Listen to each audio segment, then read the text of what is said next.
नमस्कार। शेतकऱ्यांच्या मदतीसाठी माजी केंद्रीय कृषी मंत्री शरद पवार यांनी बारामतीत घेतली पत्रकार परिषद। अतिवृष्टीमुळे पिकांचे मोठ्या प्रमाणात नुकसान झाले असून शेतकऱ्यांचे आर्थिक कंबरडे मोडले आहे। या संकटात शेतकऱ्यांना आधार देण्यासाठी त्वरित मदत आणि भरपाईची आवश्यकता असल्याचं शरद पवार यांनी म्हटलं आहे। सरकारने लवकरात लवकर ठोस पावले उचलावीत अशी मागणी देखील केंद्रीय कृषी मंत्री शरद पवार यांनी केली आहे।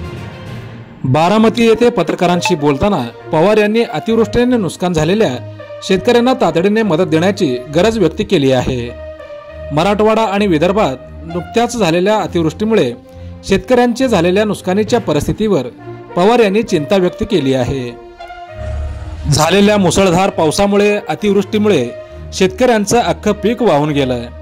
नुकसान भरपाई देता येईल, पण जमीनच वाहून गेल्याने त्यांचं पुनर्वसन कसं करायचं हा खूप मोठा प्रश्न उभा आहे। त्यामुळे सरकारने त्यांची भूमिका स्पष्ट केली पाहिजे, असे मत पवार यांनी व्यक्त केलं। या प्रसंगी बोलताना माजी केंद्रीय कृषी मंत्री शरद पवार यांनी सरकारच्या धोरणावर प्रश्नचिन्ह उपस्थित करीत या नुकसानी संदर्भात सरकार काय धोरण जाहीर करणार हे पाहणे महत्त्वाचे ठरणार असल्याचं सांगितलं आहे। अशा प्रकारचे शेतकऱ्यांचे नुकसान यापूर्वी कधीही झाले नव्हते, त्यामुळे शेतकऱ्यांना तातडीने नुकसान भरपाई मिळण्याची गरज असल्याचे या प्रसंगी पवार यांनी सांगितलं आहे। या प्रसंगी बोलताना पवार म्हणाले, पक्षाच्या वतीने खासदार सुप्रिया सुळे यांनी केंद्रीय कृषी मंत्री शिवराजसिंग चौहान यांची भेट घेतली आहे। येथील परिस्थिती त्यांच्या कानावर घातली आहे। तसेच जास्तीत जास्त मदत मिळावी अशी मागणी देखील त्यांनी केली आहे।